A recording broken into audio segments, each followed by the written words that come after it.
Hello GME aspirants, this is Vikas from SMBD Academy. What are the various jobs and responsibility as a trainee marine engineer on ships? Mostly always and frequently asked question by GME interviewer, by marine engineering interviewer. तो इसकी answer कैसे करनी है, क्या क्या points होनी चाहिए? मैं यहाँ पर आपको आंसर फ्रेम करके नहीं दे रहा हूँ, मैं पॉइंट्स आपको बता रहा हूँ क्या क्या पॉइंट्स आपको फोकस करके इसकी आंसर करनी है. First and the most important point is safety. Yes, safety.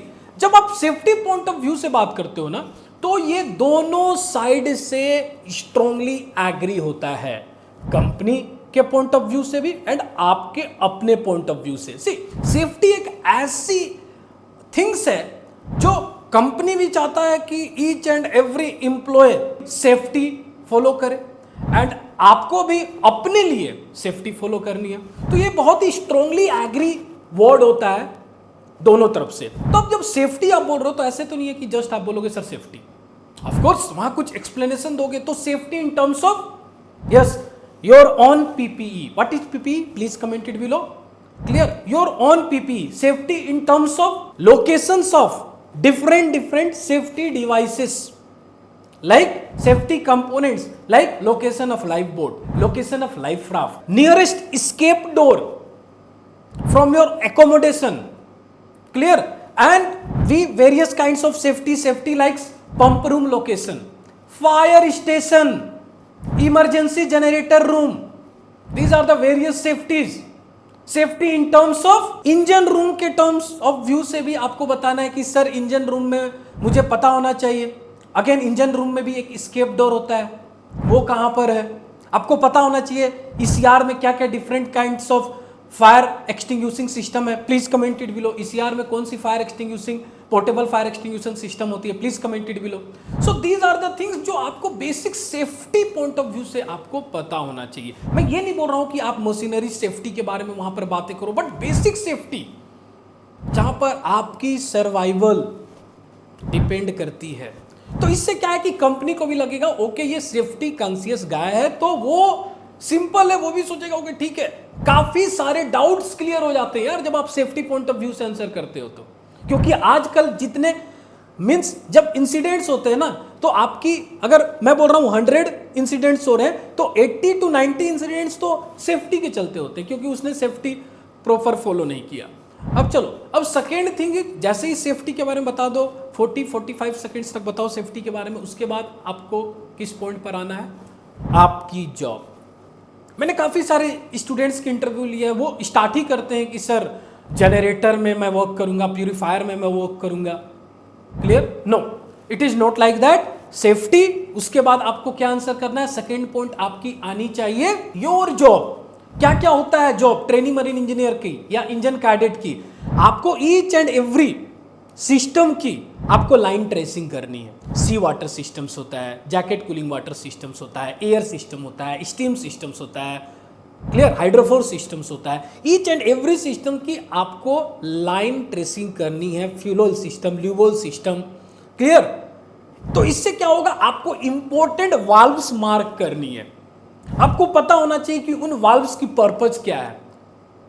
Getting or not? And वहां पर नन रिटर्न वाल्व क्यों है, वहां पर बटरफ्लाई वाल्व क्यों है, ये थिंग्स आपको पता होना चाहिए. ये होगी बेसिक्स जॉब. और भी क्या होगी basics job trainee marine engineers की? Log book. लॉग बुक जो आप फिलअप कर रहे हो वो प्रॉपर फिल्ड अप होनी चाहिए. जो साउंडिंग्स ले रहे हो टैंक की, वेरियस टैंक की साउंडिंग लेते हो ना, like stern tube, lube oil, drain tank की साउंडिंग ले रहे हो, फ्यूल ऑयल्स की साउंडिंग ले रहे हो, ल्यूब ऑयल्स की साउंडिंग ले रहे हो, डीजल ऑयल की साउंडिंग ले रहे हो. Getting or not? Fuel overflow tank की साउंडिंग ले रहे हो. So these are the various soundings. तो आप इंश्योर करना है कि ईच एंड एवरी टैंक की साउंडिंग्स डेली बेसिस पर प्रॉपर हो एंड इंजीनियर्स के जैसे आंसर करो. अगर सर मुझे ऐसा लग रहा है कि साउंडिंग में वैरी कर रहा है, सपोज आपने कल फ्यूल ऑयल की साउंडिंग लिया, तो यू नो रिपीटेटिव जब आप जॉब करते हो ना तो आपको आइडिया हो जाती है. तो अगर इनकेस अगर आपको ऐसा लगता है कुछ डेविएशंस आ रही है, बिग डेविएशंस आ रही है साउंडिंग्स में, then inform to your second engineers or inform to operational engineers. Now third and basics important duties यहां पर क्या होगा, assist. yes, very good. अब यहां पर आपको second engineer, third engineer, fourth engineer oiler, इन सब की जॉब को असिस्ट भी करनी है, मतलब ये जो वर्क कर रहे हैं, क्लियर, उसमें आपको पार्ट लेना है, क्लियर। तो दीज आर द थिंग्स। अब मैं जो लास्ट पॉइंट बता रहा हूं ये एक बहुत ही इंपॉर्टेंट पॉइंट है। अब ये इंपॉर्टेंट क्या है? Learn fourth engineers jobs and responsibilities. अब जब आप इस तरह के आंसर कर रहे हो ना in front of your interviewer, तो इससे क्या पता चलता है कि आप अपनी सेफ्टी पॉइंट ऑफ व्यू से भी आप देख रहे हो, आप टीएमई जॉब के पॉइंट ऑफ व्यू से भी वर्क कर रहे हो, आप असिस्ट भी कर रहे हो जहां आपको मौका मिल रहा है third engineer, second engineer, Euler के साथ सीखने की, वहां पर आप अपनी लर्निंग स्किल को ग्रो कर रहे हो। And fourth important thing is, आप जल्द से जल्द ऑपरेशनल इंजीनियर बनकर मशीनरीज में भी इंडिपेंडेंट वर्क करना चाहते हो। This is the point. आपकी focus apart from this all practical things, आपकी फोकस एमईओ क्लास 4 जल्द से जल्द क्लियर करने की भी है। ये बस एक सेंटेंस आपको बता दे रही है इतनी चीज, learn fourth engineer jobs and responsibilities on ships. तो जब आप इस तरह के आंसर करोगे ना, तो इस तरह के आंसर्स क्या है? प्रैक्टिकली साउंड आंसर होते हैं। वहां पर आप ड्रामा नहीं कर रहे हो, मेलो ड्रामा नहीं चल रहा है, आप प्रैक्टिकल आंसर कर रहे हो। डेफिनेटली आपकी सिलेक्शंस की चांसेस हाई होगी ही होगी, क्लियर। अगर आप GME sponsorship exams and interview की प्रिपरेशंस कर रहे हो और भी इस तरह के डिटेल्ड, इस तरह के काफी सारे क्वेश्चंस होते हैं जो आपकी सिलेक्शन डिसाइड करते हैं कि आपकी सिलेक्शन होगी या नहीं होगी।